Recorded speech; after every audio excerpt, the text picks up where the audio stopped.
Why the flame of candle, matchstick, and other things goes upward even if we tilt it. Hello everyone, I am Amisha Bhandari and our group observation is that why the candle flame and the other burning thing flame rises upward. In this observation, my question is that which gases are mainly supported to burning candle and rising upward the flame. Now I am going to explain you about it. During candle burning, the heat of the liquid wax turn it into hot gases. These gases contain hydrogen and carbon. Because hydrogen and carbon lighter than oxygen, therefore it rises up and react with oxygen and produce heat, light, carbon dioxide and H2O in the form of steam.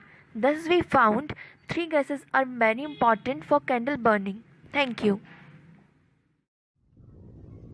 Hello everyone, this is Achal. My question is, does candle loses weight when melted down? Candles loses weight when it melts down.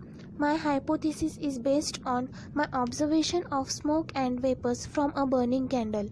This indicates that the part of candle is being lost in the form of smoke and vapors. In other point of view, the mass of candle does not change during the meltdown. The flame of the burning wick melts down the wax. However, melting is not supposed to change the weight. Hi, I'm Shraddha Thaiper. My question is, why does the candle flame not obey gravitational forces? Flame is just gases, mostly hydrogen, burning which is supported by oxygen.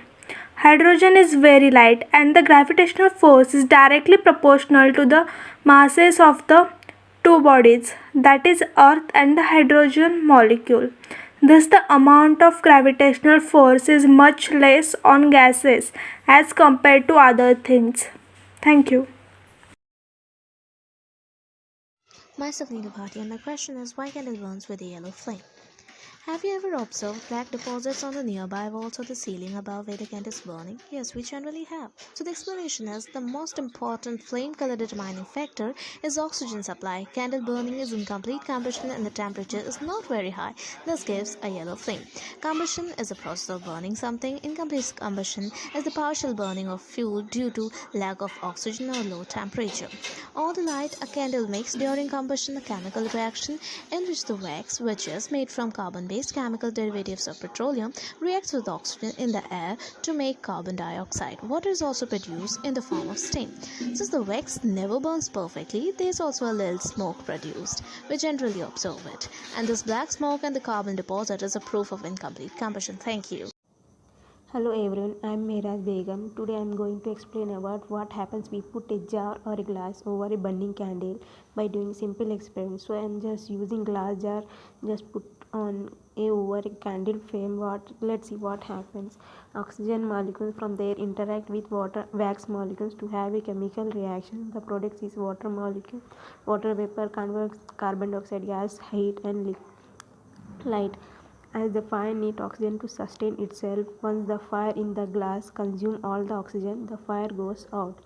By doing a simple experiment, we can know what will happen.